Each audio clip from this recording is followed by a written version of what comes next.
Welcome back to Unfuck the Poor. This is the second part of my interview with Corey, all about plastics. And in this episode, inflatable sex toys. Anyway, so but yeah. So India was more good. places to stuff plastic in our pizza. The new China is actually going to be Kenya. Oh yeah, that and one thing I was reading through when it was with Kenya, and I'm sure you'll go into it, was the inflection point where they lost, and I'm really interested to hear about that process. So in April of 2020, I feel like I just keep teasing you with it because I know what you want to talk about, but I'm just It's fine. It's hey, coming up. oh man, coming up. I'm hot and ready. Go ahead. All right. So in April of 2020, Ed Brizitwa, Director of International Trade for the American Chemistry Council, sent a letter to the Office of the United States Trade Office recommending action be taken on the plastic front in Kenya. And Kenya has some of the world's strictest plastic bans, something that really pisses off plastic manufacturers. And in that letter dated April 28th, 2020, Brizitwa explains to the Trade Representative's Office that Kenya's developing infrastructure, quote, can support an expansion of chemicals trade, not just between the United States and Kenya, but throughout East Africa and the continent, end quote. To make Kenya the mecca of plastic on the African continent, quote, we anticipate that Kenya could serve in the future as a hub for supplying U.S.-made chemicals and plastics to other markets in Africa through this trade agreement, end quote. Of course, like with all U.S. trade agreements, there were conditions specifically to prevent Kenya from implementing laws or policy that would restrict plastic usage and manufacturing and would require Kenya to trade in plastic waste. So all that to say, the American Chemistry Council really wants Kenya to suck up the world's waste plastic while at the same time supplying the world with more waste plastic. And that is cradle to grave, my friend. That is big chemical getting on the eco chain. Yep, virtuous circle, right? So Kenya's plastic bag ban is actually pretty strict. You could face jail time for using plastic bags, and the Kenyan government extended the ban in 2020 to include plastic bottles and straws. Kenya is very much against plastic pollution, and because it's a poor but developing nation, and they see what has happened with all these other developing nations. India is like case in point. Like, we don't want to wind up like India. So the American Chemistry Council sees this sort of noble, I won't call it noble, but they see this effort to prevent plastic waste really just as an obstacle an obstacle to their inalienable right to profit. And they actually have a lot of obstructions. A UN report on the legal implications of single-use plastics found that 127 out of the 192 UN member nations had enacted some form of legislation to regulate plastic bags and other items, including taxes on the manufacture of plastic bags, extended manufacturer responsibility for waste plastic, and bans on specific products, materials, and how much is produced. And to combat this, big plastic, when I say big plastic, you can just assume I'm talking about the Alliance to End Plastic Waste, which was an organization created and joined by nearly every global manufacturer of plastic or petroleum or natural gas refiners. That's Shell, Dow, ExxonMobil, Procter & Gamble, BASF, Mitsubishi Chemical, PepsiCo, and all the other ones that I just, Saudi Basic, and the others I forget. But so big plastic. I just want to say, go for it. I just want to say, there's a time where I just want to give a quick tip of the hat for sort of the dystopian Orwellian nature that the names that they give these organizations, like just the Alliance to stop plastic waste. It just a chef's kiss, it's just so evil and horrible, and they just go straight for the jugular and hypocrisy, and it's like a little nod, like, okay, I see you. So big plastic, the Alliance to End Plastic Waste has pledged $1.5 billion to supposedly end plastic waste, and their website is pretty slick. Every project they embark upon is just a huge success. Mm-hmm. Like, everything they do just works 100% of the time. Fabulous. And they have chosen as their CEO, this is also clever on their part, the former UN Environmental Director Jacob Dewar. The Alliance to End Plastic Waste, believe it or not, does not actually focus on putting an end to plastics. Did you Did you? I don't know if you can see Did this. you see that coming? Did you hear the monocle fall out of my eye? You're shocked. I am shocked. can My tell. eyebrows all the way to the top. Which the only way to actually end waste plastic, I don't know if you knew this, is to not make plastic. Is that right? That's it. That's the only way. Huh. And we'll get into this in a little bit, but How would I make money doing that? stumped you there. That's the problem. That's you got me there. You got me there. What are you gonna do? That is capitalism. What are you gonna do?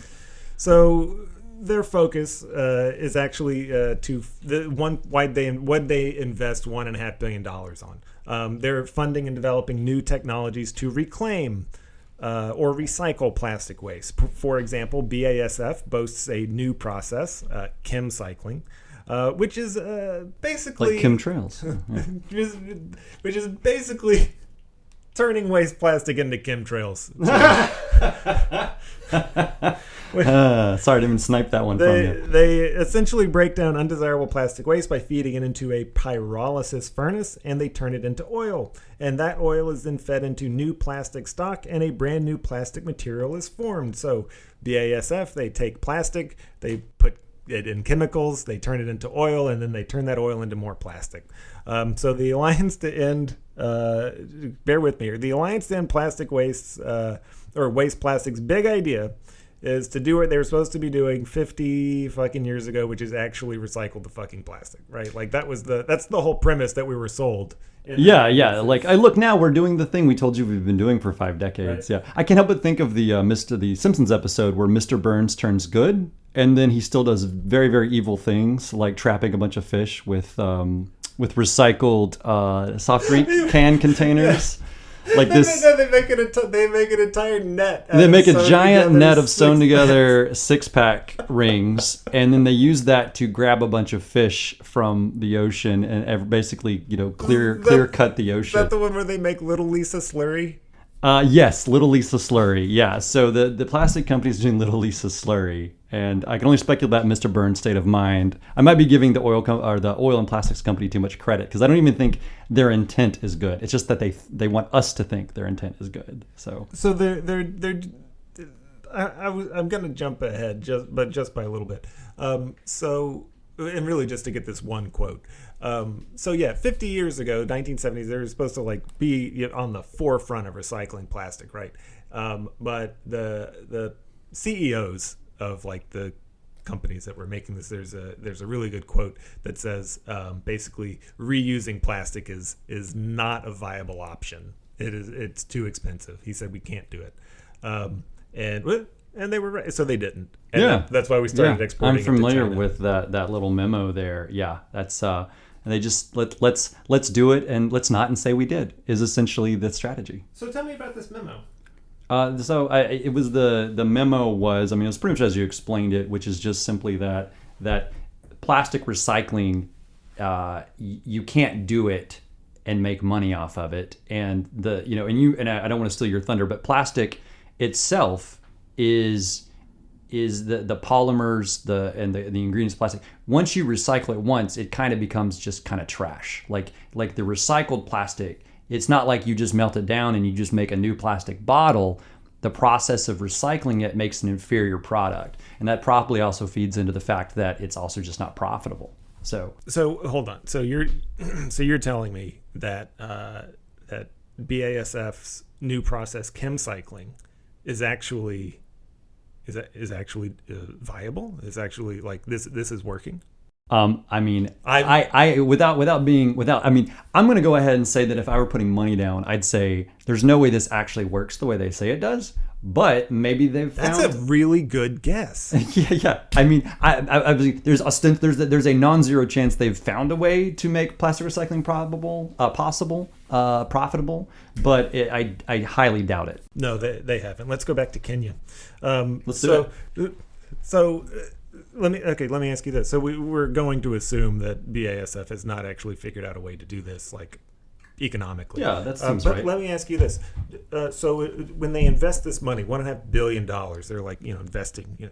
they're investing labor resources in the right. form of chemists, scientists, infrastructure in the form of facilities, materials in the form of chemicals to do this stuff. Right. Like we're billions of dollars to work on this infrastructure. Right. They have a marketing department. Yeah. So who do you think BASF is going to send into the field to collect all this waste plastic in order to do these experiments and recycle it? They're sending out scientists to do that? They're going to send people who cannot find a job where they don't pick up dangerous plastic waste. That's right. And actually in Kenya,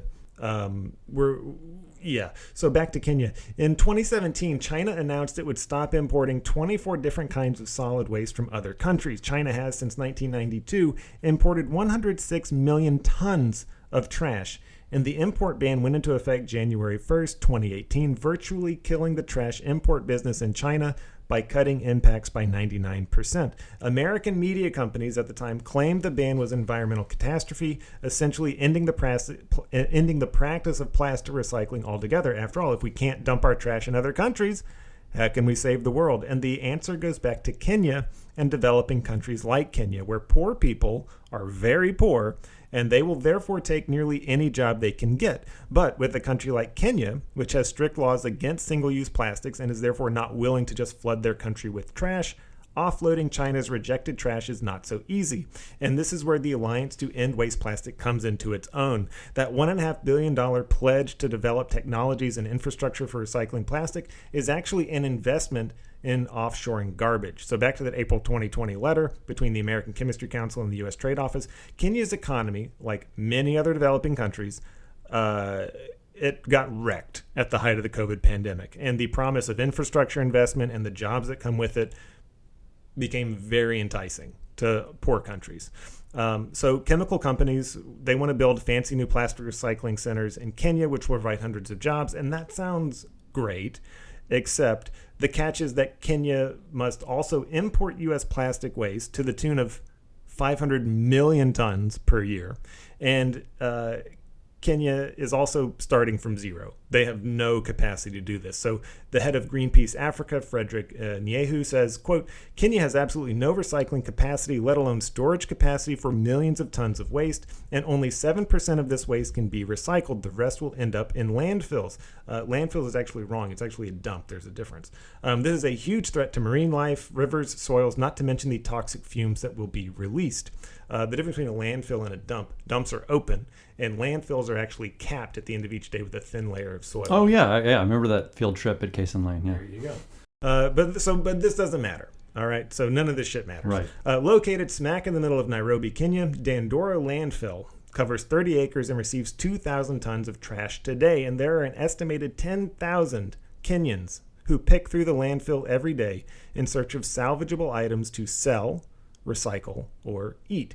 And these waste pickers, you might imagine, they ain't doing great. Yeah. Okay, they're the poorest. Usually you're not if you're looking through trash. The Alliance to End Plastic Waste sees investing in a new plastic recycling center as a boon. It's a gift. These 10,000 waste pickers, suddenly they'll be able to take this stuff to the recycling center. They'll be able to pick more, sell even more garbage now that this new facility can process nearly all types of plastic thanks to ChemCycling. So this waste facility that BASF funded, or the Alliance to End Waste Plastic, whatever, they hired 500 sorters at the new facility. And understanding that, picking through huge amounts of garbage is a health hazard, they provided them with smocks. Smocks. A good smock will go a long way in our class. They provided them with boots. Also. And also they gave them regular health checkups. Oh, well, fancy that. And no respiratory or eye protection? Or Nope. None of that. No, okay. No. Yeah, well, they can hold their breath. It's fine. And I didn't see anything on, like shots. I didn't see anything on vaccinations or anything. The Alliance to End Waste Plastic said, yep, we got aprons, boots, and we got a doctor to look, or probably a nurse to check them out like once a week or every 2 weeks. I'm surprised they didn't go straight for a vet. I mean, the way these people are. You can cut that if you want. I realize that can be interpreted two ways. One way was very bad. It was an insult to the people who were... No, it was definitely an insult to the employers. BASF. Yeah. Built in 1975, Dandora landfill or dump was declared at maximum capacity in 1996. But, Corey, it's 2023 and it's still open. Check my fingers. You're right. It's been a while. Yeah, The dumping I of just trash counted it continues relentlessly. And health implications are a bit more complicated than what can be solved by boots and checkups. Is that right? You didn't see this coming, but so lead and mercury contamination are huge issues at the Dandora landfill, which is essentially... Boots don't help with lead and mercury? No. Oh, okay. No. Actually, so if you get a large enough boot, you could wear it on your face and fashion some kind of... Tie the laces behind your head. Yeah. Okay, you need a third boot. Yeah. I'm going to get... but probably not in the long run. It's not going to viable. help. Yeah. So anything can be dumped at Dandora. Industrial waste, medical waste, electronics, it's an open, unregulated dump.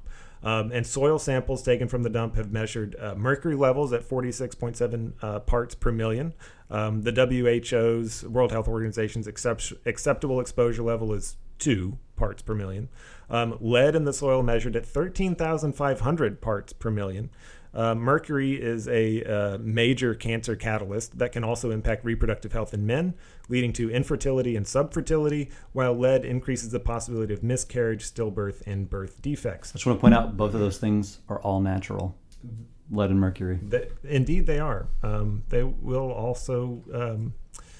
They will also kill you. Yep. But health effects aren't localized to just the waste pickers. So the Dandora dump, like most dumps, burns off excess methane but doesn't catch it all. It's also subject to spontaneous, believe it or not, fires and explosions because methane gas builds up. Methane gas is deadly. You combine that with dioxins. I don't know if you know what dioxins are. When you burn in basically plastic and other stuff, the really gross black smoke that comes up. So that's basically concentrated dioxins. That's probably what you're smelling too. That really evil smell when plastic burns. Yeah, that's how I think of it. I mean, I'm sure it's more complicated than that, but dioxins are produced when you burn waste plastic, and I always associate that with that really bad plastic smell. It might be something completely different, but you don't want that. So you combine that with dioxins as well as fumes from incineration. The citizens around the Dandora landfill have been suffering from respiratory illness, skin and soft tissue irritation, and even death. Children actually die from exposure to the chemicals at Dandora landfill in the communities around it. There have been child deaths to the tune of more than one per year since it's been at max capacity, and probably before then. It's an inadequate facility. It is literally just a giant. I mean, it kind of reminds me of the burn pits that the U.S. military would open, and of course now we have a large number of armed service members that have been injured by their proximity to the burn pits. Exactly. And of course, this is something being foisted upon a whole other country. Here's what's wild about that is a long time ago in the United States.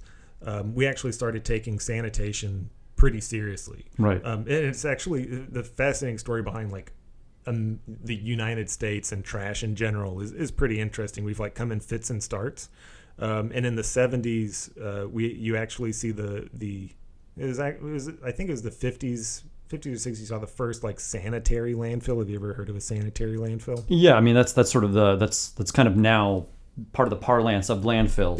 That's the standard for today's American landfill. That's what I was talking about earlier. When you have it's capped every day with dirt, and you have a really dense clay layer, I think, laid down underneath that's supposed to be somewhat water impermeable or resist water permeation. Right, and so the original thought behind the landfills or dumps was you would put them in. This is horrible. This is how bad we are at trash in general. The original American thought was, and a lot of other thoughts as well. Was we'll put all the trash in this kind of unusable marshy area that provides no natural services whatsoever, so that we can later build it up and build on top of it. And the majority of Manhattan is built on trash. There's a seawall in San Francisco that they just filled full of garbage. Yep. Yeah. So this was the common this was what we thought was good practice at the time. Obviously maybe we fucked up. like a little. Maybe animals died. We endangered some. Maybe we polluted waterways. You just put the animals in with the well, fill. You know what? You live and you learn. That's Corey. true, yeah. So what? We No one's polluted a perfect. few billion cubic. Maybe a something YOLO of- is needed here. Yeah. Well, they definitely yeeted themselves into the solid waste Yeah. environment. But then with the rise of the sanitary landfill, you actually have surprisingly good technologies. Like new landfills actually have really thick plastic layer on the bottom, as well as clay soils. The idea is that it's not as permeable to liquids and stuff. So okay, so this was sorry. So the Alliance's infrastructure project, again, by their measures of success, because they've already done this. They put in this facility. They started recycling and shit. So again, by the Alliance's estimations, just a huge success.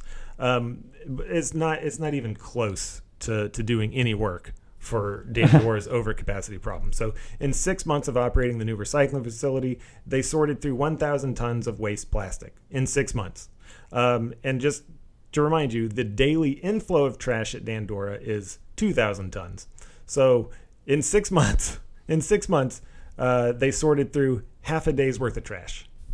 Yeah. So they would need a year to do a day's worth of trash. The Alliance to End Waste Plastic proclaimed that Kenya was ready to take the next step forward and that they will be moving at record speed to absorb 500 million tons of waste plastic in a year.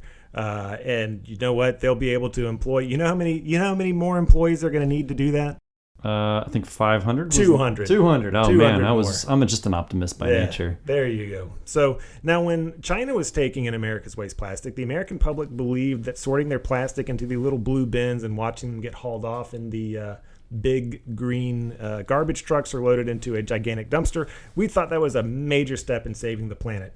In reality, China was just like burying or burning most of it because it couldn't be recycled, because Americans we're not good at recycling. We don't clean our plastic. We don't clean anything. We think garden hoses are recyclable. Yeah. We think that if it is made of plastic, right, that it just goes in the same bin. Yeah, no. It just all goes. And China was like, for a while they were like, this is fine, we'll burn this for fuel. And then they were like, fuck this, we are not making any money recycling your garbage, we can't recycle it. So they were like, send it somewhere else. And so the backlash against China's import ban on trash inevitably came back not to the United States, not to the government. It didn't come back to the manufacturers. The media really pointed it at us for exactly what I just said, because we're not good at cleaning and we're not good at sorting. Now, that was the reason that China was like, we can't do anything with this. It's bad, and our recycling practices are bad. But plastic manufacturers looked at the recycling habits of American consumers and determined, nope, they're still to blame. And that is actually how we got into this whole mess in the first place. And so this is not a secret or a surprise. Petrochemical companies subsidized most municipal plastic recycling programs in response to growing public concerns about the longevity and potential toxicity of plastic trash. This is my favorite quote. As far back as 1973, plastic manufacturers were conferring amongst themselves that recycling plastic was expensive and infeasible. Quote, there is no recovery from obsolete products, and that plastic recycling, quote, can never be made viable on an economic basis. So they did the responsible thing, and what do you think what'd they do, Corey? I think they probably blamed us. They blamed us, and they also lied to us. Yeah, and I just want to interject that my favorite part of this story, as a just interesting fact, is that the anti-littering crusade of like the 70s was, I believe, done by many of the same parties that pushed this recycling. Yeah. So don't litter. Yeah. And that famous ad with the crying Indian and the crumpled trash off the road. He was Italian. He was Italian. He was from your people, right? Just like in professional wrestling, when you need anyone who is brown, you get an Italian. Yeah. So that's my favorite wrinkle. The only small source of mirth I have from this whole discussion. Sorry. So the most famous Italians in pop culture, probably the Crying Indian and also the Iron Sheik from World Wrestling Federation. Yeah. I mean, well, the funny thing is too is a lot of actors they use for movies to play Italian Americans or Italians are Jewish. And so I believe not in the Sopranos, in the Godfather movies, I think there were several Jewish actors that played Italian Americans. That would make sense. Jewish. But I was mistaken for Jewish a lot in high school. Is that right? Yeah. I could. And I don't know why that would be, frankly, other than I guess a Mediterranean thing. I don't know. But and of course another one of my this is less amusing, but the other thing that is that the recycling emblem, and I don't know if this is in your notes, but the recycling emblem is it has an artist. It was created as the symbol for recycling. The plastics company, when you turn over a plastic container, that is not the recycling emblem. That is a separate emblem they created with the intent that you would think it was a recycling emblem as part of this push to make plastic okay with people who wanted the world to exist in 100 or 1,000 years, people who care about the environment. And they put the little number in it, but it almost means nothing. So what is the actual recycling emblem? It's different. Like if you go and you look up the emblem, it's very similar. It's a triangle of arrows, just the same way as that icon on the bottom of the plastic containers. But if you see them side by side, they are different. It's been a while since I've looked at both side by side, but I saw a comparison. I was like, oh, those are different. They are not related. But it was just propaganda. It's just like, oh, I made this thing look like this thing. And now you think it's recyclable, but it's not. It's a completely different, not completely different, but it is a distinct piece of artwork, and it does not mean recycling. It means oil companies put this on the bottom, and that's all that means. So, or the plastics companies rather. Did you hear of I mentioned in the notes, the PBS Frontline and NPR Project Plastic Wars. Did you hear of that before? I have heard of that, yes. Have you watched it? I have not viewed that, no. There's no Paw Patrol in it, and I don't watch things without Paw Patrol. I cannot listen. This was my daughter's favorite show when she was 3, Plastic Wars. We would watch Caillou. We would then watch. Oh, I remember that. We would then watch The Cat in the Hat. Then we would watch Peg Plus Cat, and then we would watch Plastic Wars. I read your diegesis on Callow, by the way. I got real serious theories on Caillou. Okay? Yeah, no, I appreciate that. It was good prep. Caillou does not have cancer. Caillou is already dead. And the entire show is just like his family lamenting the fact that he's dead, and that's why he sounds like an idiot in every single one, because they're like, oh, Caillou was so precious, we remember him doing this. He's already dead. Caillou's not real. So Caillou was the Sixth Sense for toddlers. Yeah, it was. Okay. So I can't emphasize Plastic Wars enough. I mean, it's one of my favorite documentaries, and I mean that sincerely. So plastic manufacturers subsidized municipal recycling centers. They arranged haul-offs and transportation, which when they dump it that's actually called tipping. I don't know if you knew that. When you drop it off at a charming, quaint, really. They ran aggressive ad campaigns in the 1980s and 1990s that both extolled the safety of plastic as well as the civic duty and individual responsibility to make sure that we, the consumer, recycle their plastics, going so far as to create a feel-good recycling logo with plastic grades printed on them so that sorting plastic felt like a significant thing that made an impact. This is what I kind of found interesting about putting the 1, 2, 3, 4 on it. Like, it gave us something to do. Yeah, it was. Yeah, it's like almost like a gamification. Yeah, and and this is something that for me, I'm a recovering political science major, and so I'm always looking sort of the political angle, and I've always been interested in like propaganda and messaging and how large populations of people can be moved and shifted in their opinion. And the one thing that I find fascinating about this is how it's the same game plan as, for instance, the carbon footprint. Where did the carbon footprint come from? It came from BP, I'm pretty sure. Like, it came from the oil companies. The idea that, no, the problem is not that we're pumping out all this gas and making trillions of dollars of this oil. The problem is that you're not paying attention to how much you're spending. You know what? That even makes sense. It's the individualization of a collective problem. It makes sense that we would call it a footprint too, because corporations don't have feet, but the consumer. That's right. I mean, they're legal people, but they don't have legal feet. They got feet. And when you like, where have I come from? Where am I going? Oh, I go. Yeah, I guess. But that blaming of the individual for a problem that is collective, for a problem that is systemic. Right? Like, you're fat because you're weak, right? Would be the messaging that a lot of people hear and a lot of people deliver, or you're not good at making decisions about your meal. But you certainly can't blame the fact that the US government subsidizes certain crops like corn and other commodities and doesn't subsidize others. That's not why. Or, that a for-profit grocery store system or chain, there's no profit motive to put whole foods and produce and quote unquote good foods in your community. That's not why you're fat. You're fat because of some personal flaw or drugs, right?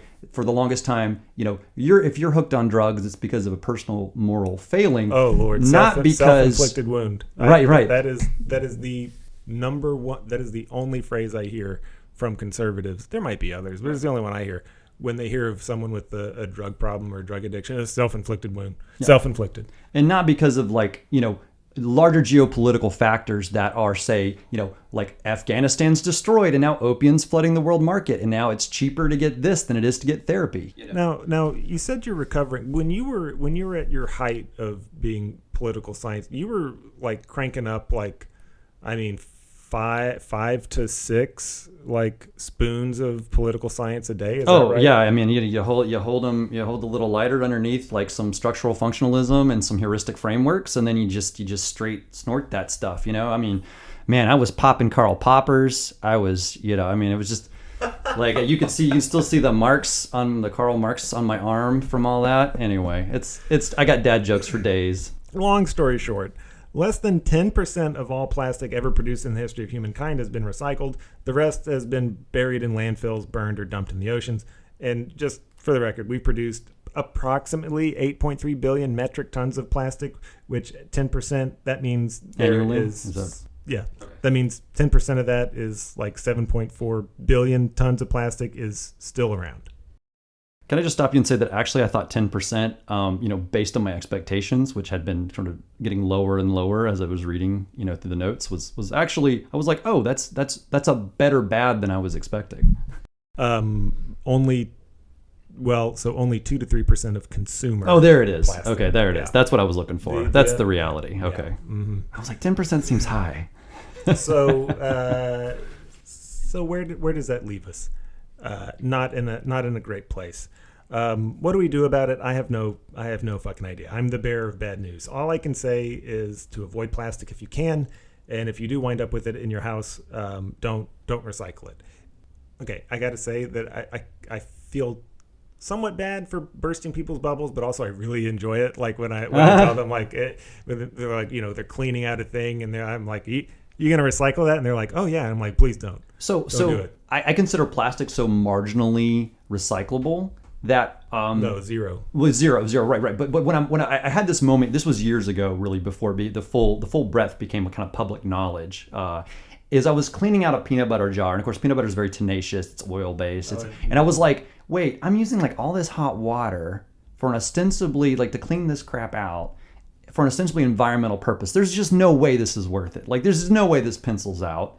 And so at that point on, if unless plastic was rinsable and dryable, I just tossed it immediately. There's no way. And that was even, I don't think of myself as a plastic recycling savant, but I was just like, this just can't work. And it's funny, just the other day I was, and this was pre you contacting me about joining you here today, is that I was just trying to find, I was on the local website of our local municipality for the recycling.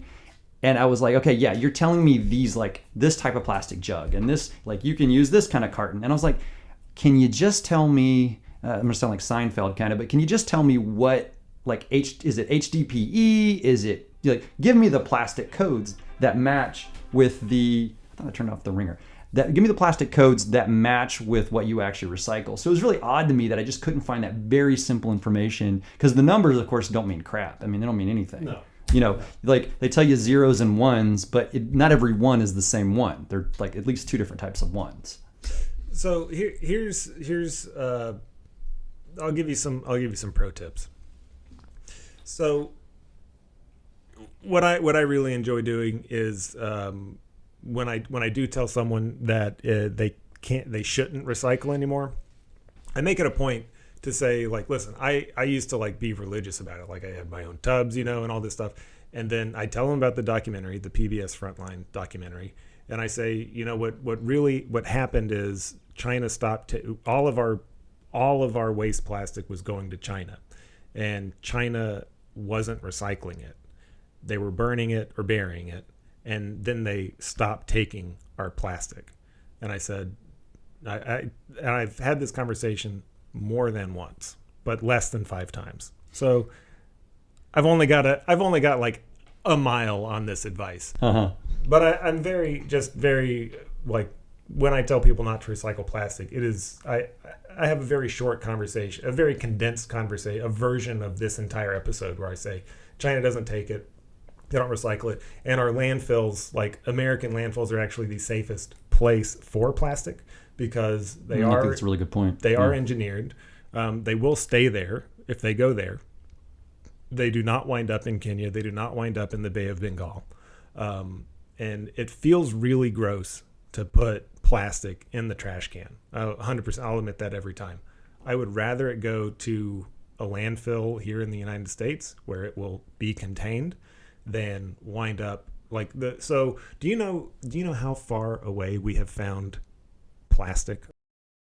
I believe at the top of Mount Everest and all the way down in like the deepest trenches that we've been able Mariana to get. Trench. I was about to say the Mariana. They found a plastic bag down there. Yeah, I'm not I believe even it. shitting you. Yeah, no, I believe it. Yeah. They've also found microplastics in the snow in Antarctica. Yeah. And there is a microorganism. I'll have to find the name of it. There's a microorganism on one of the islands in Antarctica, and it is less than a millimeter in length. And it lives in one of the islands in Antarctica, and it was found with microplastics inside it. Here it is. 2021 paper by the European Geosciences Union reveals that microplastics have made their way south to Antarctica, with microplastics showing up in snow samples on Ross Island, Scott Base, as well as near the McMurdo Research Station. And researchers in Italy and Ireland found traces of contamination inside the gut of the springtail, which is a small invertebrate less than 1 millimeter in length that lives in the Antarctic soil. And going back to what I mentioned earlier about the food web and how like smaller organisms eat things that get into bigger organisms, I just want to point out that there's the animal that is at the top of every food chain is us. And so one thing we haven't talked about today, though, is that plastics and other chemicals and their byproducts are like, they're in our breast milk that we feed our babies. They're in our urine. They're in our blood. And I couldn't help but think of that juxtaposition when the conversation, if you want to call it that, about vaccines in the United States. And like, here you have this thing that probably has a non-zero risk, but very low, but non-zero risk, has a public health good, has a personal health good.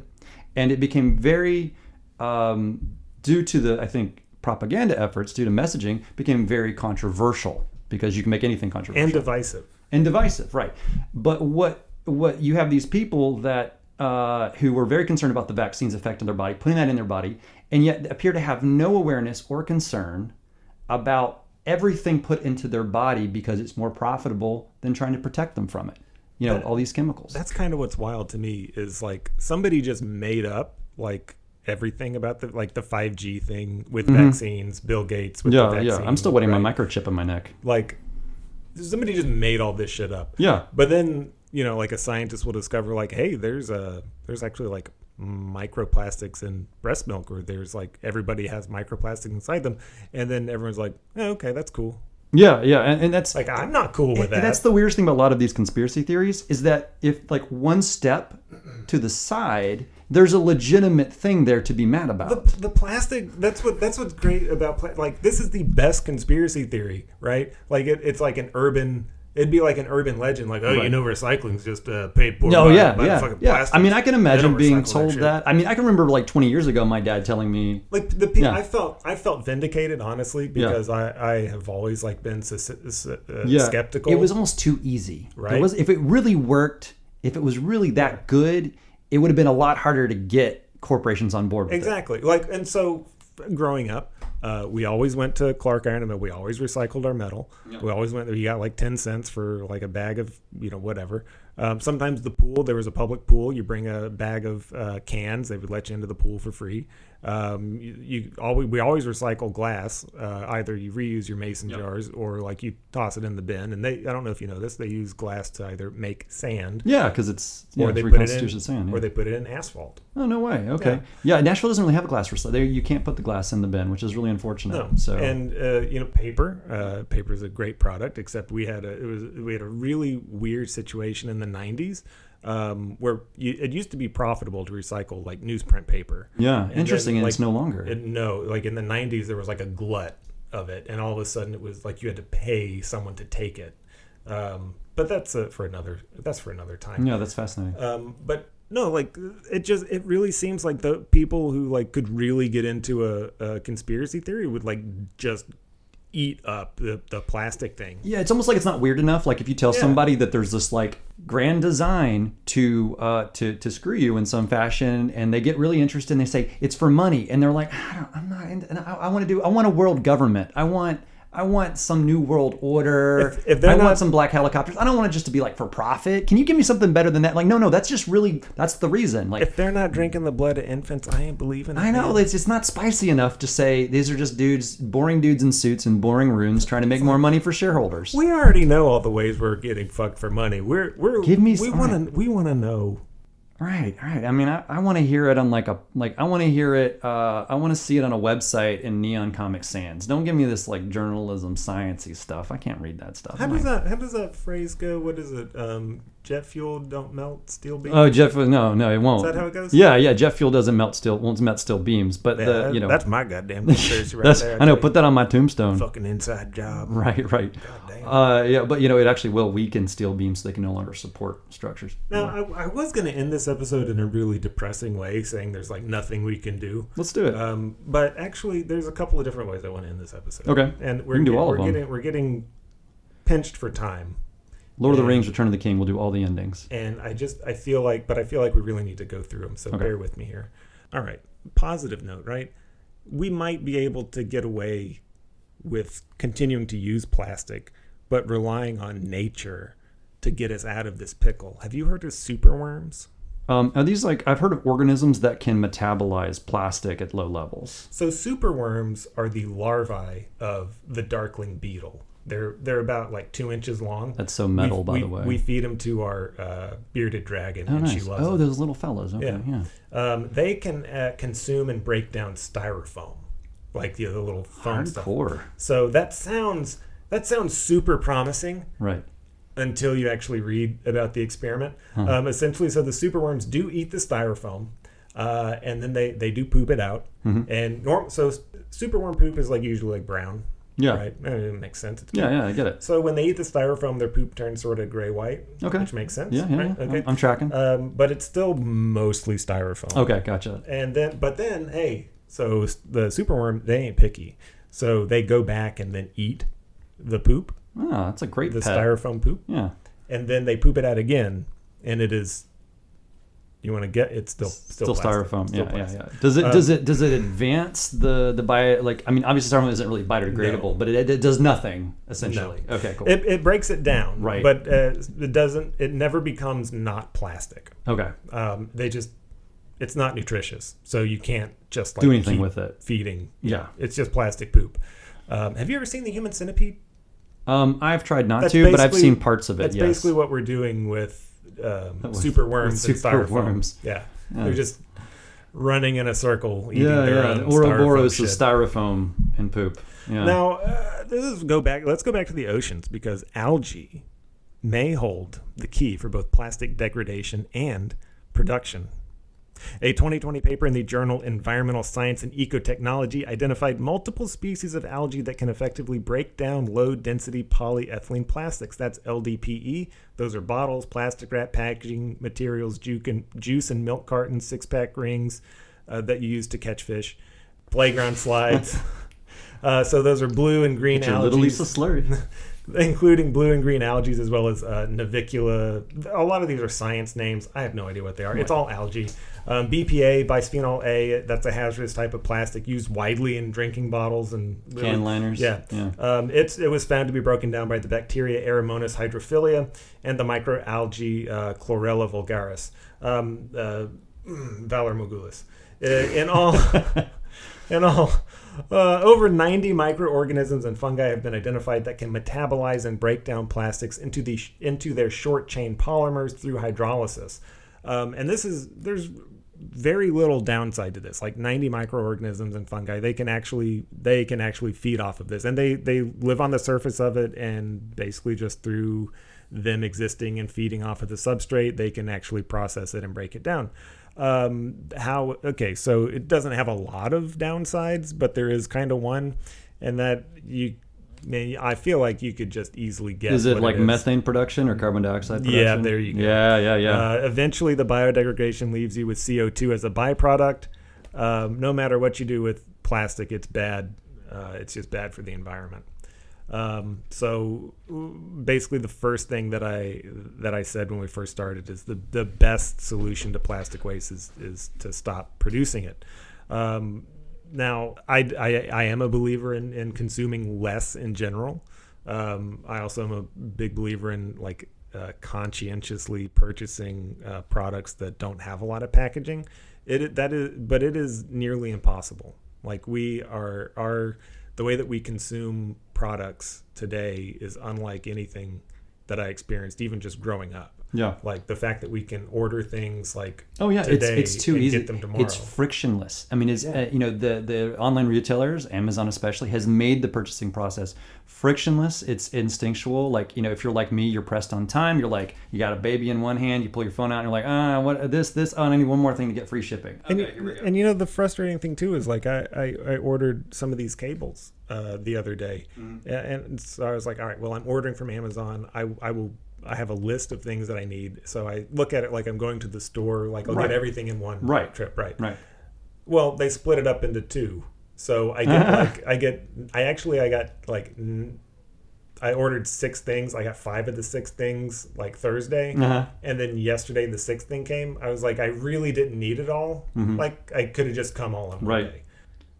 Occasionally, I feel like they used to offer you the option to get everything on the same day, and I don't know if they've eliminated that option or if that even would have improved the situation. I'm sure that wasn't their aim, but I think it's just whatever they feel like. Yeah, I know. So it's like, take $1 to have a day late or whatever, So, and I'm sure all your cords came in plastic. I'm sure. Right? Oh, they wrapped the plastic cords in plastic. Everything, and also exhibit of plastic. Just this recorder right here. I mean, I've already gone through like 8 batteries. Yeah, I really do need to use the reusable. I feel. Let me put in a plug for our sponsor, Eneloop. Listen, sponsored. Everything makes me feel guilty. Well, I want to pause right there, because I feel like that psychological weight of that guilt. I mean, that's that individualization. Right, that's the carbon footprint. That's true. That's the you need to recycle. It's on you, Joseph. It's like we've discussed over the course of this podcast. It's on the individual to fix this problem, and certainly don't collectivize. And please don't donate money to politicians that agree with you. Please don't agitate or protest, or call your senators, call your congressmen. Don't do any of that. Instead, I want you to take that psychological burden upon yourself and quietly do whatever you need to do at home to feel better. And that's the message. There was I don't know if it was a study or not. It may have been, or it was noticed as part of a study or something. There was not an affluent neighborhood, but it was a California neighborhood where everybody put their trash cans out in an alley. But there was no uniform, there was a municipal pickup, but they didn't provide trash cans, and they found that all the neighbors were influenced by how the other neighbors put out their trash. And so they would it started with them just lining up their trash cans neatly, and then they started buying like all trash cans that matched. And then it started like they were separating their trash into like separate bins and arranging them in like neat piles. And it's like none of that stuff helps any kind, like doesn't help garbage. It doesn't help the garbage man. It doesn't help the environment. They were just doing it like out of this strange like human like compulsion to like we know we're throwing it away, but you know, let's put in some kind of orderly fit. Like it's our individual responsibility to like make the trash neat. And I feel like that is an individual compulsion. Like yeah, and I think which is I think why we have trash bags in the first place. I mean, it keeps everything in one. Well, so much of the corporate messaging efforts and the messages that come from corporations and marketing is trying to get the better angels of our nature to shut up and to stop. Here, do this one thing, and then keep buying our stuff. Yeah. So you can feel good about, you can have it, and you can feel good about you can feel good about it not being bad, right? And of course, a lot of times, like we buy it because we buy the message because we want to buy the product. But in reality, part of me is like, okay, I have been kind of like looking around for an electric vehicle for however many years, but I'm like, wait, am I going to drop 20 grand on this? And how much with my level of driving, and it could be considerable, to decarbonize some part of my travel, my transportation, versus maybe I take that 20 grand and I go do something else with it. What are you going to do with 20 grand? Well, but just in theory, right? Like in theory, right? It's a very easy thing, but like in terms of like instead of like washing out a peanut butter jar, like do something political, collective, join a group of people that are already working on this problem, or just I have been not doing it nearly as often enough, but I've been trying to call on my lunch break. I care very deeply about the planet Earth remaining habitable, and so why? Like the whole thing where there's carbon dioxide atoms and they trap heat, and then the planet gets hotter. It's been in the news a little bit. I've been calling. I'll Google it later. Please I'll have do. To take your word for it. Yeah, just watch any YouTube video about it. Yeah. So don't worry, it's a whole thing. But I've been calling the senators and congresspeople in their offices. Yes, I do. I called. Who was the senator that retired recently for Tennessee? Alexander. Yeah. I called his office several times. Yeah. I don't think he cared. Well, so here's the thing, like about caring is like if people are saying something, my understanding is that they are like, oh, more people are talking about this. So you may not turn, say, a Marsha Blackburn into an environmentalist by calling her office. I don't think you could turn Marsha Blackburn into a human. I don't think you could either, and you won't. But I think that what you can do is you can say, oh, there's a lot of noise about this issue. Maybe I'll focus on something else. Like they're like, the thing to understand is that politicians are downwind. And they're always trying to figure out which way the wind's blowing, right? They don't believe in things the way you and I believe in things a lot of the time. I mean, I'm sure they do. They have a few personal beliefs. But for them, policy positions are like trains. Like you take a train, you take the abortion train to this office, and then you take the gun rights train to this office, and then you take the 12 o'clock, train to this way. And you take these policy positions around. And so if you blow wind at them and say, if they get 1,200 people calling their office every day about plastic waste, they'll be like, I'm going to I'm going to let this go. I'm just going to not say anything about this. And if legislation comes across, I'm just not going to vote for it, but I won't vote against it. I'll just chill out, And you can move people in that way. It just doesn't happen very often because most people don't call. Now, so I have to say the abortion train, it was actually like, I don't know the right... I don't know the right metaphor to use, but it's like, okay. So imagine like a train comes into the station, and for some reason everybody's like, all right, everybody get the fuck off this train. I need you to get on the abortion train. And everyone's like, oh yeah, I guess there's something wrong with this train. Let's get on the abort, but you're going to the same place. Yeah. Right. The abortion train, the train that everybody got off of, was actually the segregation train, and it was the really racist segregation train. Yeah. Is there a non-racist segregation train? That's my first question. No, but this segregation was like really racist. Right. Like we're really talking bad. like full-on Confederate battle flag with truck nuts. It's actually so. This train was actually coming from Bob Jones University. Oh, fun. And they were like, we want our private Christian colleges to be segregated, but like we can't get enough support, so maybe we could we need another issue that like Christians can rally around. And they were like, life begins at conception. Everybody on the abortion train, and then they were successful in getting there. Oh yeah, it's the same. There's so many conservative shibboleths that started after their losses in the Civil Rights Act in the 60s, like the school choice movement, things like that. But those are episodes for the future, right? Yeah. School choice is a whole thing. Yeah. So we've determined. Another pro tip we're getting very close to ending this episode, I promise. Oh, no. So the pro tip that I wanted to share, and I've shared this I learned this in college, so almost 20 years ago. Shh! Don't tell them. When you do throw away your plastic, yeah, the least you could do is rinse it out.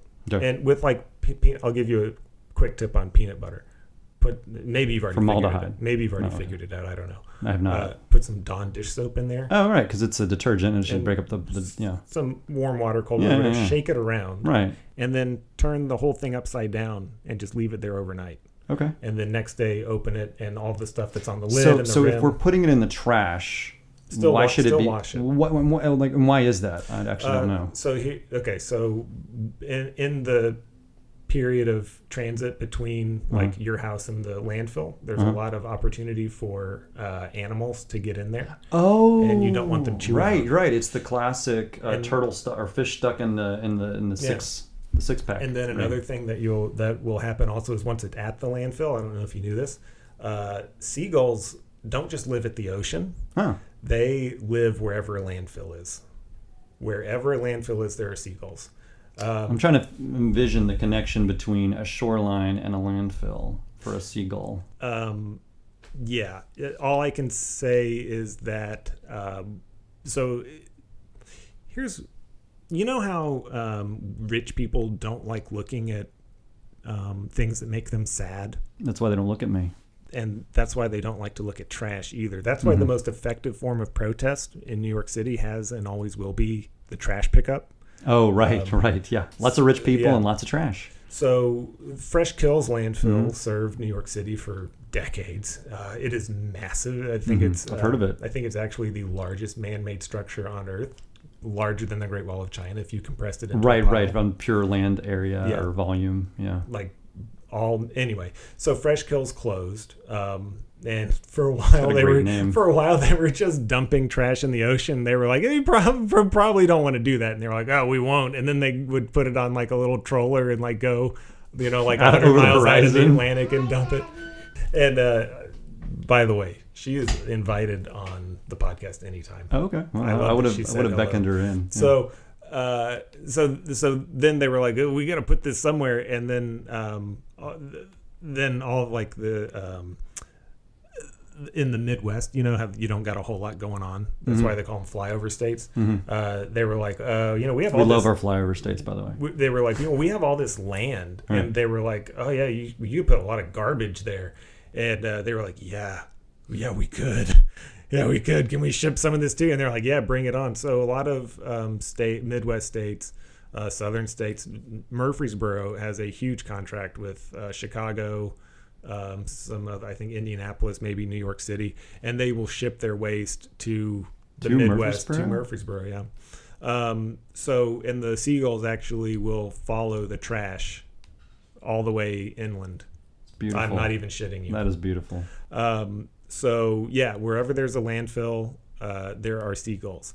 And so then once the trash makes it to the landfill, listen, I got news for you. The plastic bags that you put your trash in, they're not very durable. Are you kidding me? So the bags that will break open if you put a can in it wrong. The bags that rip on the way from the kitchen to the trash can. Yeah, they don't hold up to the intense pressures and weathering of the landfill. They do not like to be run over by giant 40-ton bulldozers. Huh. So they'll rip open and all your shit. And so animals, seagulls, and other stuff. So if you have peanut butter in a jar, then you've got a seagull with a peanut butter jar in its head. Yeah, or they'll eat like the bits of like wrapper or whatever that has food on it. I mean, it's better that they. If it's got cheese melted on it, I mean, it's fair game. Especially American. God, American cheese, yeah. Especially when it's just barely recognizable as a cheese product. Have you seen Have you seen any of these videos where on like YouTube or Instagram where they're doing like gourmet food, and anytime they do gourmet food and they put American cheese on it, they torch it with one of those blow torches, and instead of like looking, it just turns black. Like let me toast this cheese. It doesn't turn nice. So a real like a French cheese would get like a nice brulee, brown crust on it. No, whenever they torch the American, it goes black. Up, and you get the dioxins emitted from the. That's exactly right. So clean the plastic. That's the least you could do. Okay. But then the other thing too is if you have bottles. Don't put the tops back on them because they don't compress, right? Exactly, because when the bulldozers, when the tracks go over them, they won't compress. Right. Of course, that would keep the animals out of them. But we don't want to take up more space. This is true. More empty space. True. If you are going to put the lid back on it, Corey, you could at least pre-crush it. That's true. Yeah, I was actually just thinking that, like you pre-crush it, and then, So yeah. I recommend that you take all of your plastic out to your driveway and drive over it with your car. Especially because I was thinking like of the Tide detergent. But have you ever tried to clean one of those giant fucking? I mean, the I have in my past life tried to clean things that had concentrated soap inside. You can't. It's just like an endless supply, which is crazy to me because it's like an infinite soap pack, and no one is talking about it. No, well, I'll take. We buy the Mrs. Myers, and I always have like the last round of Mrs. Myers after the bottle's empty. I'll just fill it full of water and then just use that to clean dishes for like another round because it has the water and the soap pre-mixed. So you just spray it in there with your brush and you're good to go. All right. Corey, can you explain the Comstock law? Is that the one about obscenity? Yeah. Okay. You know what it was used for primarily? It wasn't contraception through the mail at the time, was it? Was it? It wasn't at the time. No, that's its use now. Was it pornography and like sexual health stuff? Well, actually, let's back up because it was contraceptives. It was abortifacients? Yeah, because like wet nurses or doulas. You're right, yeah. What's the other word I'm thinking of? Midwives, yeah. They were actually, they would prescribe or they would sell contraceptives, and they would advertise in journals. And it would be like, what's the code phrase they would use? Like your aunt, they were going to visit their aunt. Their Aunt Flo. No, well... No, it was like yeah. You go visit like your aunts for for abortion. And my understanding is that like there's like talk to Mary or I actually don't know that, but I do know that like there's a long history of it would be called something like I need to regulate my menses. Like it would be like a stoppage is what they would call it before the quickening. Yep. And then they would fix it by some kind of herbal remedy or abortifacient. So the American Medical Association, which was primarily run by white dudes. In the 1800s, right. They were like, we can't have these midwives getting in on our territory. They're washing their hands before deliveries. What is this? Yeah. And they were like, they're really, really edging in on our expertise. Right. So good old AMA. So they were like, you can't be selling this stuff anymore. So the Comstock Act. So you might be wondering what the Comstock Act has to do with plastics, especially 1873. And don't worry, I'll explain it all. Is there any way that your children are listening to me right now? It's dubious. So here's a fun plastic fact that surprised me, Corey, and it really surprised me. So from the first patent for plastic in 1856, it took nearly half a century before men found a way to make a fuckable plastic object. I'm really surprised. I had, I won't say higher expectations, lower expectations maybe. All right, so sex dolls have been in use for millennia. Yeah, King Tut. since man first found that clay was, you put a little form hole, clay, you could. Since you could microwave a melon. Before that, yeah. We've been drawing faces on all sorts of holes in trees. Funny looking, I was gonna say funny looking rocks. Yeah. But the first sex dolls to use plastics most likely emerged around the beginning of the 20th century. Sarah Valverde, a psychologist who also happens to study the use of sex dolls, which I love that, like, she is like a behavioral psychologist, but she also looks at, I love her work. She came across a Parisian advertisement as far back as 1902 describing a, quote, custom-made doll made from vulcanized rubber and a combination of plastics. And we actually know that sex dolls are older than this because a French novel, La Femme Endormie, by an author under the pseudonym Madame B, creates a beautiful portrait of an artificial woman. Quote, a kindly soul had invented the oh, wait, hold on. No, that was right. Okay. I thought that was the wrong quote, but no, it is the right quote. Quote, a kindly soul had invented the dildo for women deprived of male contact, for the pleasures of our brave Captain Pamphile, an adventure hero from Alexander Dumas.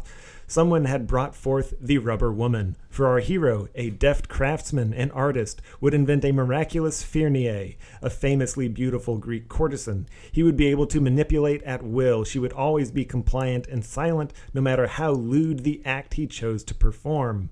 End quote. That was kind of beautiful. I mean, I know. I mean, I just want to, again, I just take a quick pause and a quick tip of the hat for the ability of people who wrote, what was this, 19th century? Yeah. 19th century to really make anything sound... 1899. 1899. So on the cusp, to make anything sound elegant. You know, I love that. It's beautiful. So that kind of brings it back a little bit. From 1856 to 1899, we know that we were using some form of like rubber plastic to make sex dolls. Right. All right. So there's also it's really fascinating historical hoax. It's a hoax theory.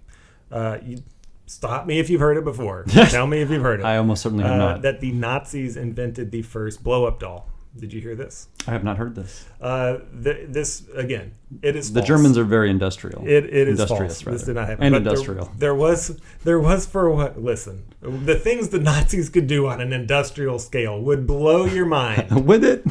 I don't like that I made this motion while I said. For our audience at home, we had a 45-degree arm extension. Inadvertent. Inadvertent, yeah. Joseph is not a Nazi, I can bear. Oh, Jesus Christ. All right, so this is a fascinating historical hoax theory that the Nazis invented the first blow-up doll to combat an outbreak of syphilis among Nazi soldiers in France. It was a fake report, but I think it's noteworthy that the story involves Heinrich Himmler suggesting to Hitler that they create, quote, gynoids made of artificial flesh-like materials to distribute to Nazi soldiers. Again, totally false, didn't happen, but because of this claim, historians actually went to work chronicling the history of sex dolls, and it was concluded that there was no evidence for inflatable sex dolls prior to the 1950s, and you wouldn't see advertisements for blow-up dolls in the United States until the repeal of the Comstock Law in 1972. Wow, that's really interesting. I know that there is a long history of using inflatable tanks and airplanes as sort of decoys, and I think we used some in World War II. So this is really just a natural extension. You know, if you make some blow up soldiers, you're like, well, what if we just make some tweaks? I'm actually with you 100% on that. The United States used inflatable tanks and trucks, and I think even soldiers. Yeah. To like act as decoys for German spy planes. Yeah. And this actually seems more plausible now, but like part of me thinks that like they weren't very committed because they would just like blow away. Right. I mean, I assume they tied them down, right? One would hope, but I just imagine like in the beginning, perhaps they didn't, and a German spy plane saw it, and they were like, "Oh, hold on, you can make people." Out of balloons? Yeah. What? Wait till I report back to my commander. Wait till I tell Himmler about this. Hey. I won't try a German accent because I love the German people. Put some holes in the right places. Boom, party time. I mean, if you can make a fake tank barrel, anything's possible, right? Well, what size hole should we put? Howitzer. Yeah, I was about to say a good howitzer. I think you're overestimating yourself there, bud. I was like, Uta, what do you think you're doing? The stiff inflatable howitzer. All right. I said I wouldn't, then I did. We've talked about. I put together so many fun facts about plastic, and I think this last one, I think it's actually a good one to end on. Okay. Because the original ending was like kind of sad. Like, I don't know what to do. Don't recycle plastic. I have no idea. Mm-hmm. But actually, here I think is a good way to end it. And I don't have anything written for it. It's just facts. The world's top 10 plastic polluters of 2020. It's one thing. Here's the thing, Corey. Since World War II, like petroleum companies, they've gotten weaker, right?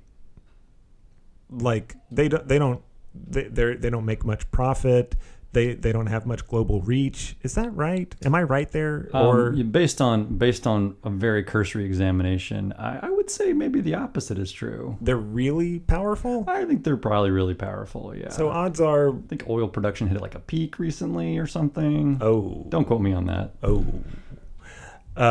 So based on, ladies and gentlemen, based on new information, just in, it maybe appears that perhaps we can't maybe stop petroleum companies from doing this directly. Like maybe they won't listen to the consumers, but you know who they might listen to?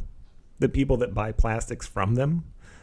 So here are the top 10 leading plastic polluters as of 2020. And these are the people that buy the plastic products from the manufacturers to package their products. Number one polluter on Earth of plastic. Are you ready for this? Coca-Cola. No, yeah. That's not surprising. Number two, Pepsi-Cola. Yeah, all right, there you go. Number three, you can probably guess. You want to guess? Cheerwine. I like where you were going with it. North Carolina Classic. No. Oh, man. Nestle. Oh, there goes Number four, Unilever. Number five, Modelo's International. Those are the people that make Modelo. Yeah, but they sell in glass bottles, don't they? I wonder what they're selling in plastic bottles. Hold on, maybe I said that wrong. Modelo? Negro Modelo? They have like, it's like the beer company. I think they're owned by the same company as Dos Equis. Mondelez. Oh, Mondelez. Okay, I'm not familiar with them. That's Nabisco. Nabisco, okay. Oh, gotcha. Boy, I really fucked that up. It's okay. Oh, God, I'm going to get sued for that. Mondelez. I literally put Modelo's.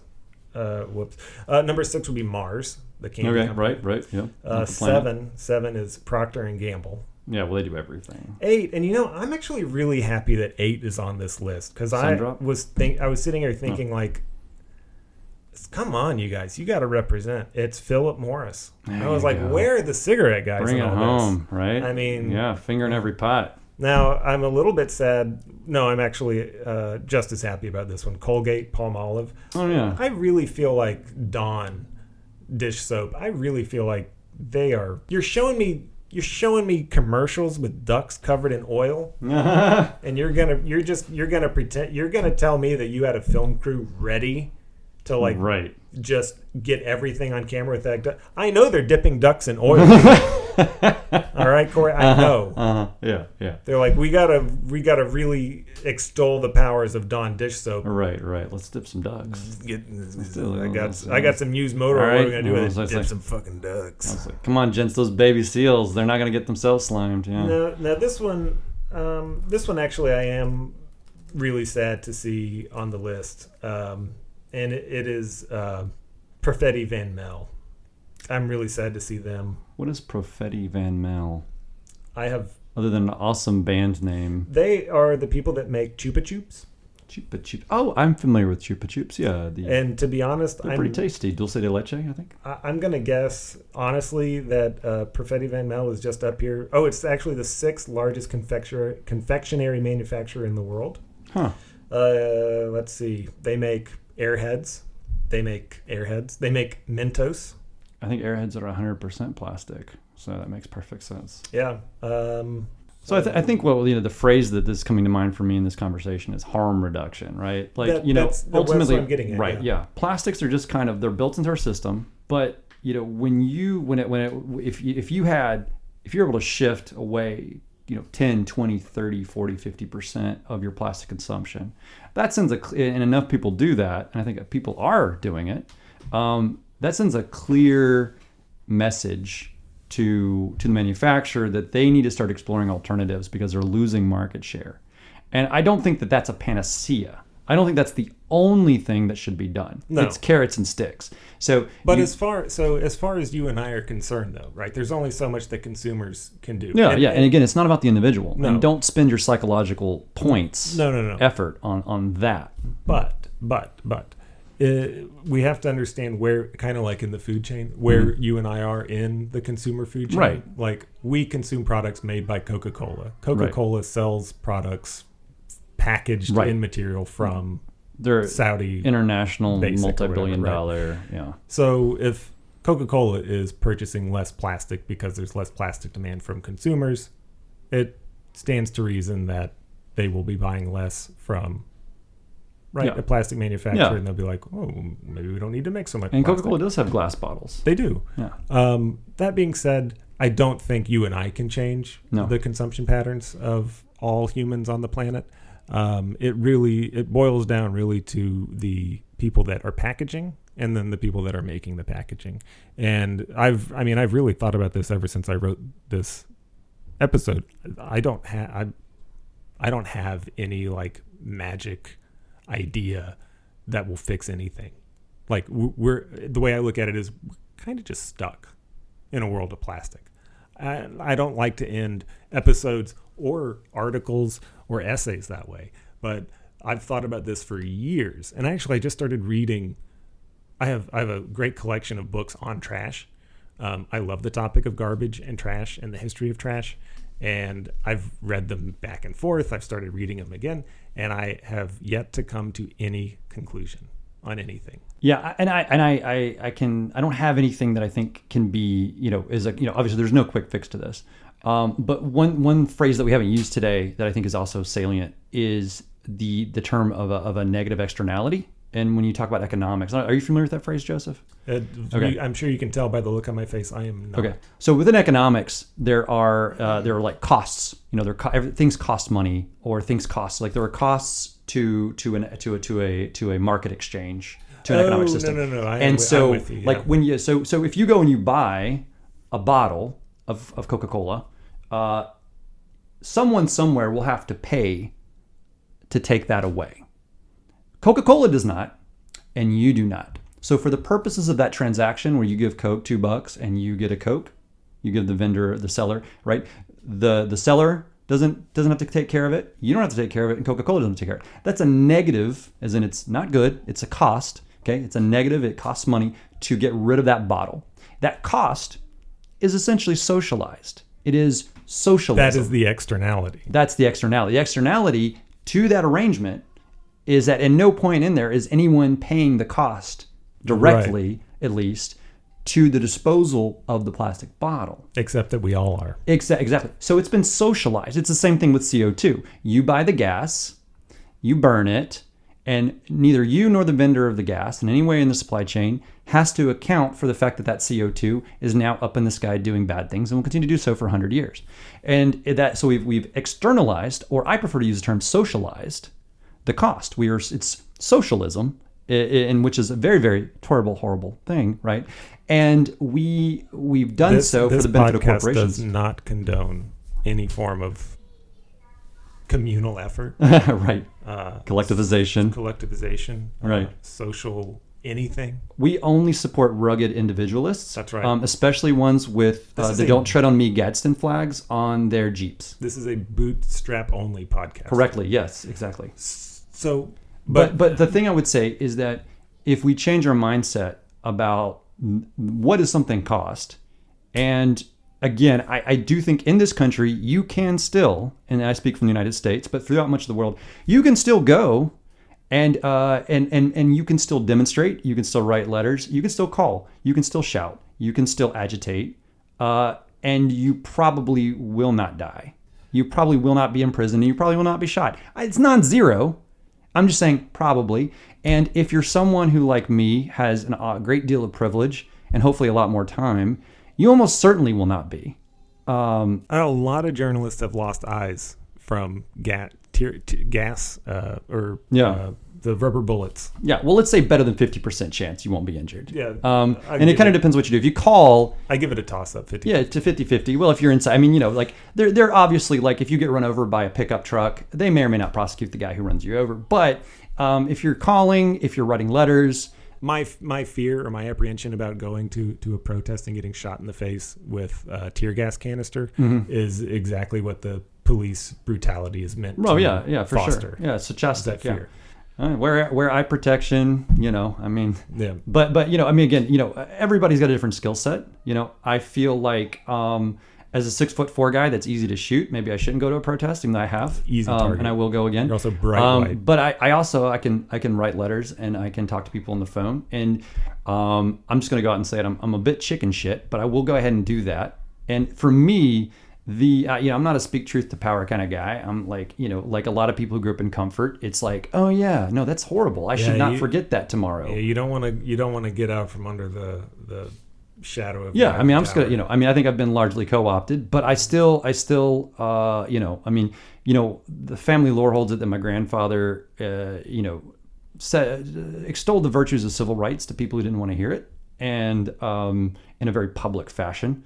And whether or not the lore is true, I'm inclined to believe it, but of course, I'm a white guy, so I probably would. But we are susceptible to our own propaganda. Yeah, exactly. So with anything that makes us sound better than we are, that happened. Well, and true. I actually, I mean, I don't think what my grandfather did makes me any more or less virtuous. But I take the idea that that's totally plausible that somebody did that, whether or not he was my grandfather, and I say, because people did do that, including people who look like me. And I think, you know what? If they can do that, I can call somebody up on the GD phone. I mean, I can write letters, et cetera. And we can do the thing. We can do the thing. And I'm a drop in the bucket. Your recommendation is write a letter. Well, when you say it like that, no. I mean, my recommendation is that so let me put it this way: we have a finite amount of energy. Okay, if you find yourself like lost in the minutia of how many plastic angels can dance on the head of a hypodermic needle in your trash, maybe that's not the best use of your energy. My point is that you have a finite amount of time to dedicate to make the world a better place. I don't think that, to the point of your podcast, which is don't recycle, if you've got a finite amount of time and money and willpower in this world, use it, I think, instead on something collectivist, something in which you're engaging with other people or in engaging with the political system to the extent that you can and you will, and you don't have to jump right into getting hit with a tear gas canister. You can work your way up to getting bodily injury. But what I'm saying is that these people that are the servants of the economic and political elites in this country, that we elect occasionally, occasionally we even vote for them. They pay attention and they're like, oh, the wind's blowing this way. Okay, so like let me put it this way: 2008, John McCain recognized that human-made climate change was real, and that was the Republican nominee for president in 2008. Okay, Citizens United happened. Well, he's since been proved wrong. Right. It's the Chinese hoax. They're really good at it. They're really convincing. But no.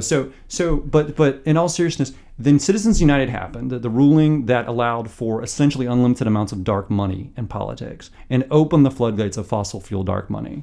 And the Republican Party took that tiny little beachhead on reality and immediately got back on their ships and went back out to crazy town on the issue of climate. And not only that, we now, the fascinating thing, not only about Citizens United and campaign contributions, right, but also I feel like it emboldened them to not only can we do campaign contributions, not only can we bribe people, we can create our own media landscape. And that you have the Daily Wire is just my favorite. Is that Shapiro? Yeah, it's my favorite. It was founded by oil billionaires, brothers, who were we need a media company. And is this different than the Koch brothers? Or oh, yeah. Okay. Different set of evil brothers? Yeah. Okay. But they're the funders of the Daily Wire, and that includes Ben Shapiro and Candace Owens and Steven Crowder and now Jordan Peterson. And what's funny is, they recently signed Jordan Peterson like a year or two or whatever ago. And almost immediately, you know what his messages were? His one of his first big things with Daily Wire. What was that? He was talking about how we shouldn't be demonizing the petroleum industry.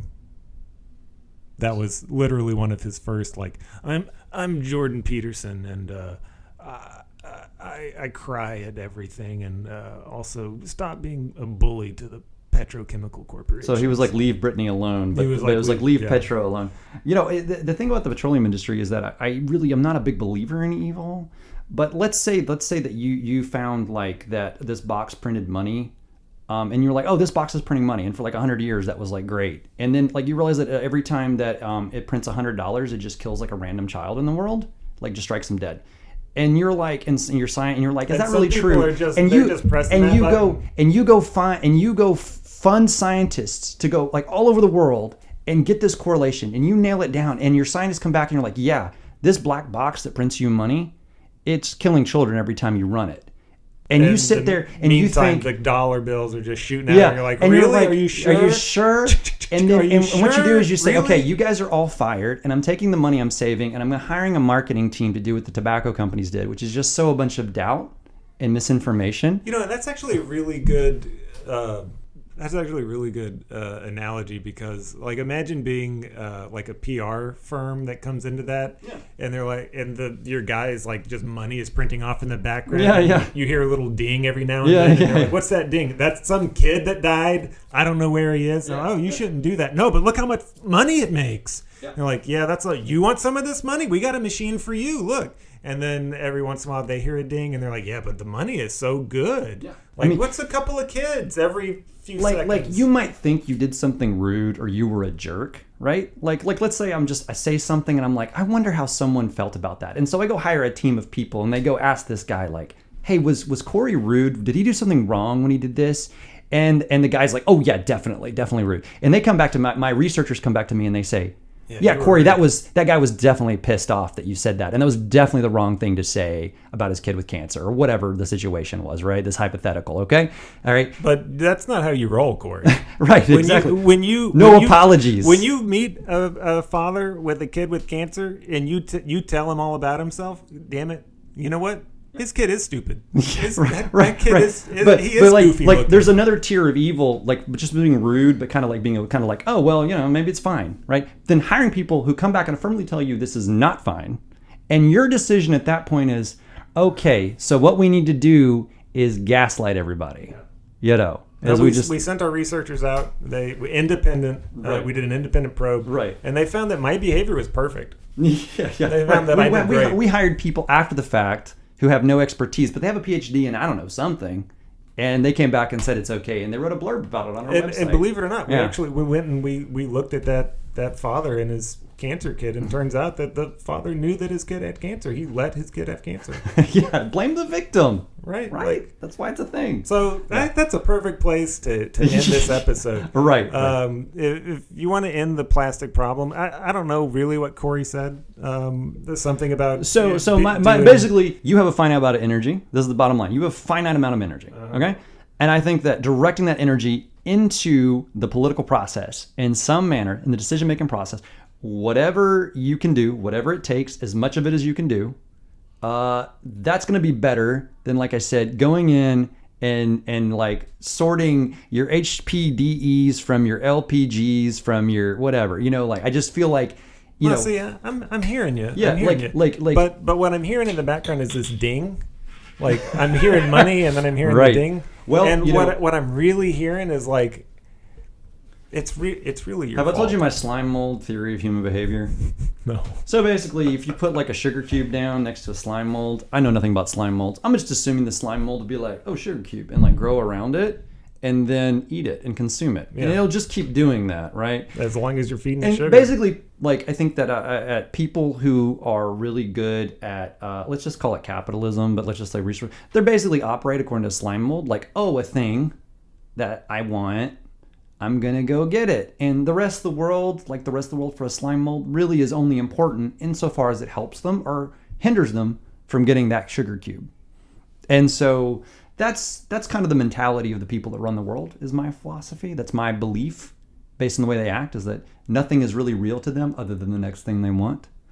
And I don't know what to do about those people. That is the most prescient and apt description for human behavior that I've ever heard. And that is the most brilliant way to end this episode. Ladies and gentlemen, please don't be like slime mold, going after just the nearest sugar cube on the table. But you are to blame for all the plastic pollution, and you should definitely keep recycling. Please, for the love of God, don't recycle. Do take your hazardous materials to like your local thing. Local dumps usually have like a hazardous waste day. Fun fact about that, Corey, usually if you have a hazardous waste disposal day, do you know what happens the day after that? Nothing but the big burn pit. You see a giant spike in hazardous waste chemicals in the regular trash stream, because people usually miss the hazardous waste day, but they've collected all their hazardous materials, and they're like, oh, well, I guess it's good to get rid of it, so they just toss it in the trash can. So anyway, recycle everything except plastic, and that's on a personal level. That's what you can do. Make that a family value that you grew up with. But I also agree with Corey. This is a deeper, more pervasive problem than just like your local dump. This is like the American Council of Chemists should not be writing to the Department of the Interior or Trade that Kenya needs to be absorbing our trash. That's an unacceptable globally. That's an unacceptable and reckless, and also it's like trash colonialism, right? Yeah, like that's the phrase. Yeah, I remember that. You're of an age with me. I'm sure you remember the 2000s after 9/11. There was a lot of like, why they hate us. Yeah, right. This is one of the reasons. Would be because we don't really know what goes on with American foreign policy. The average person, I certainly don't. But I do have a vague sense that they just basically go around and treat the rest of the world like shit unless they're rich. So we are really good at seeing people to exploit, identifying who is the most vulnerable to the call of money. And in this instance, it was Kenya. $1.5 billion sounds like a great infrastructure investment deal, but not when you consider that they're hiring 700 people to sort through 500 million tons of trash a year. And it is a political issue. It's also a humanitarian issue. I mean, you have, like I said earlier, fertility problems. I mean, for me, like you say, we all contribute differently. And while I enjoy talking about politics, I don't particularly engage in politics. I do spend a lot of my time researching and writing, and you do this podcast. It is like the only gift I got, right? Like, yeah, it's the only thing everyone's got different. I personally don't enjoy calling these offices. It's not a fun experience. It's really a drag. It really is. Especially when you send an email, and then every once in a while you'll get an intern who makes the fucking wrong mistake, and they email you back when they're just supposed to send a form letter back, but every once in a while someone responds. You get a human response, and you're like, you're getting fired. There's buddy. a human in the machine. You shouldn't have done that. Nope. Back down the memory hole with you. Anyway, that was the episode. Hey, how about that? Yeah, how about that? Perfect. This has been Unfuck the Poor, Life in Plastic. It's fantastic. We have a lot more fun and exciting episodes in the future to be released weekly. We hope that you'll check us out at our new home online at uftpultra.com. That's UFTP as in Unfuck the Poor, ultra.com, where you can find show notes, links to sources, and you can buy our book, the original Unfuck the Poor.